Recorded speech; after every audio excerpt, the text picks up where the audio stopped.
अब महापुरुषों की बात अलग है, संतों की बात अलग है। संत जो कह रहे हैं वो बहुत ऊंचा ज्ञान है, बहुत अद्भुत ज्ञान है। उस ज्ञान में हमारे जैसे लोग तो पढ़ पाना बड़ा मुश्किल है। हम यही कहेंगे आप जहां हैं जो कर रहे हैं उसी में आप ये मानिए कि चलिए कि ईश्वर की कृपा है, बस उनको भजना, उनको धन्यवाद देना बंद मत करिए।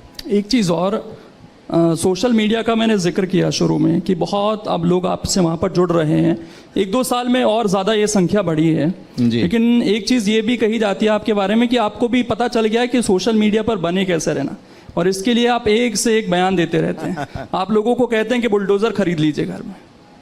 हमारा न्यूज में बने रहने के लिए कोई भी बयान नहीं है, ना हम कभी ये चाहते हैं कि हम फ्रेम में बने रहें या टीवी में बने रहें। बुलडोजर वाले बयान का अगर आप जिक्र कर रहे हैं तो देखिए हमारा वह बयान एकदम अहिंसक था, अहिंसक। उसमें हिंसा को लेस मात्र स्थान नहीं था, उसमें सिर्फ धर्म की रक्षा के लिए बात की थी। राम हमारे इष्ट हैं, आराध्य हैं, पूरे विश्व के पूज्य हैं, और कोई आपके पिता के ऊपर पत्थर मारे, और संविधान ये काम नहीं कर पा रहे हैं। एक मिनट, आपके पिता के ऊपर कोई पत्थर मारे या मारने आ जाए तो उसकी रक्षा करने की आजादी संविधान ने भी दी है, तो हमने सिर्फ रक्षा की बात। घर में बुलडोजर खड़ा हो जाना चाहिए इस हिसाब से तो? बिल्कुल, अगर आपके पिता पर कोई मारे पुलिस जब तक आएगी तब तक तो मर्डर हो जाएगा। पुलिस प्रशासन, सरकार, कानून, कोर्ट, जरूरत नहीं है। जब बाद में फोन लगाएंगे, जब पुलिस आएगी, जब फोन लगाएंगे तब आएगी। ये कहा जाता है कि अगर एक कातिल को आप सजा देना चाह रहे हैं, मतलब उसको मार दे रहे हैं, तो आप दूसरे कातिल बन जा रहे हैं खुद। तो ये तो उसी वाली नहीं, लिस्ट में जा रहे हैं। अहिंसक, हम तो वसुदेव कुटुंबकम की चर्चा करते हैं। कैसे अहिंसा कैसे होगी सर बुलडोजर? अहिंसा पूर्ण रूप हमने बयान दिया। बुलडोजर का मतलब आत्मरक्षा के लिए अपने पास व्यवस्था रखना। अगर आपको दिक्कत है कि आपको डर है तो आप क्रेन रख लो। वो भड़काऊ कैटेगरी में नहीं लगा आपको बयान? बिल्कुल नहीं। हिंसा अगर अपनी रक्षा के लिए अगर बुलडोजर रखना अगर जो है भड़काऊ है तो आपको लग रहा है कि अभी ये होते रहना चाहिए। ये समाज अब ऐसा हो गया है कि यहाँ पर जरूरत आन पड़ी है कि भाई हमें बुलडोजर रखना पड़ेगा, हमें अपनी आत्मरक्षा खुद करनी पड़ेगी। इस तरह का समाज आप मान रहे हैं? आदिकाल हमारे भारत वर्ष में तो ये कहा जाता है शांति प्रिय देश। तो फिर माननीय प्रधानमंत्री जी आत्मनिर्भर की बात क्यों कर रहे हैं?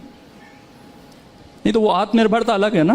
अगर वो कह रहे हैं आत्मनिर्भर बनो तो हम भी रक्षा के लिए आत्मनिर्भर बन रहे हैं। नहीं तो फिर इंसान खुद पुलिस बन जाए, ये कहना चाह रहे हैं? इंसान पुलिस नहीं, कानून को हाथ में नहीं लेना। आत्मरक्षा के लिए कोई भी वस्तु रखना। ये गन क्यों दी जाती है? गन का लाइसेंस क्यों दिया जाता है? ये बंद करवाओ, पुलिस के पास तो खुद है।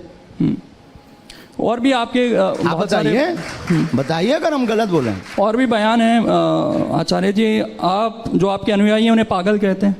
हाँ, अच्छा है। क्यों? पागल का मतलब प्रभु को पाकर के जो गल जाए वो पागल। पागल का अर्थ है, पागल को आप उल्टा पढ़ो तो लग पा, प्रभु के चरणों में लग जाओ वो पागल। अपने आप को अछूत कहते हैं आप? अपने आप को अछूत कहते हैं? बिल्कुल। चारों वर्ण हमारे अंदर हैं, शूद्र है, वैश्य है, क्षत्रिय है, धर्म की रक्षा के लिए हाथ उठाते हैं। आप तो कहते हैं ना जातिवाद का मैं जिक्र नहीं करता, लेकिन आप कह रहे हैं चारों वर्ण हमारे अंदर हैं, इसलिए जातिवाद की कोई बात नहीं। तो अछूत कैसे हैं फिर? अछूत कैसे हैं? अपने आप को कहते हैं। क्यों हैं? मैं वही जानना चाहता हूं। हमें ये लगता है कि हमारी गांव की भाषा है, आप हमें छूना नहीं, हम अछूत हैं।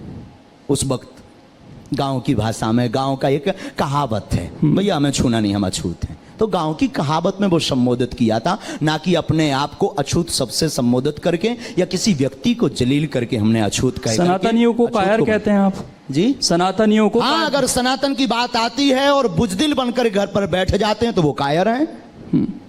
राम की बात आती है और राम के लिए जबान नहीं उठती, संतों की बात आती है, धर्म की बात आती, और अगर कोई बाहर नहीं उठता, मुंह नहीं खोलता, अपनी वाणी नहीं खोलता, तो वो बिल्कुल कायर हैं प्यारे। तो ऐसा क्यों लग रहा है कि समाज कायर होता जा रहा है हमारा, और आपको इस तरह की बात क्या नहीं पड़ रही? जग भी बहुत रहे हैं। हाँ। जग भी तो रहे हमारे जैसे। जगाने से तात्पर्य क्या है आपका? किस तरीके से जगाना चाहते हैं? एकता। क्यों?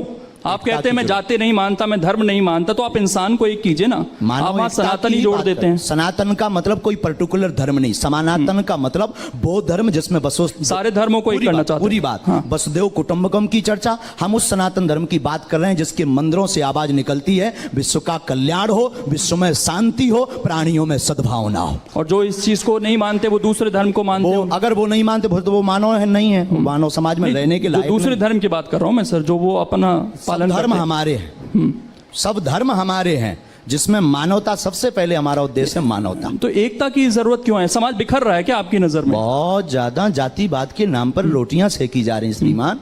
आपको न्यूज नहीं पढ़ रहे आप? नहीं, न्यूज तो कुछ जगह की आती हैं, उससे पूरे कितनी समाज को हम ताना बाना पूरे बिगाड़ने का सभी काम कर रहे हैं। समाजों को एक करना जरूरी है। आप भी न्यूज चलाइए ये काट कर हमारी अलग से। मतलब ताना बाना बिगड़ गया है समाज का। जी? कौन बिगाड़ रहा है समाज का ताना बाना? अब आपकी नजर पर कह दें। नहीं, कह दीजिए, जब उसको भी चला देंगे काट कर। अरे साहब इतने ज्यादा भी नहीं। नहीं, चला देंगे। आप बोले कौन बिगाड़ रहा है ताना बाना? जिसको एकता की जरूरत पड़ रही है, श्री कौन गणेश बिगाड़- हम आप कर रहे हैं। श्री गणेश हम आप कर रहे हैं। हम बिगाड़ आप रहे हैं। बिगाड़ रहे हैं। अच्छा, आप और हम दोनों। तो दोनों वही तो मैं कह रहा था कि कोई भड़काने वाली बात है क्या आपके बयानों से, जिससे ताना बाना बिगड़े?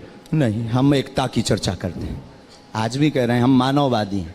सबसे पहले कोई हमसे परिचय पूछे तो हम सबसे पहले मानव हैं, फिर सनातनी हिंदू हैं, तीसरा हम हिंदुस्तानी हैं। ये हमारा सौभाग्य। चलिए, आखिर में मैं गुरुजी, आज का युवा जिसको आप एक करने की बात कह रहे हैं, उसके लिए क्या कहना चाहेंगे जल्दी से? सभी युवाओं को हम यही कहना चाहेंगे कि मानव धर्म सबसे बड़ा धर्म है और सनातन धर्म एक ऐसा धर्म है जो सबको स्वीकार करता है। सभी युवाओं से कहना है, माता पिता और गुरु की बातों पर चलते रहिए, सनातन धर्म का अनुकरण करते रहिए, भारत एकता की ओर बढ़े ताकि अनेकता में, जातिवाद में ना बटे और सनातन का उत्थान हो, भारत का उत्थान हो, भारत विश्व गुरु बने। शास्त्री जी महज 26-27 साल की उम्र और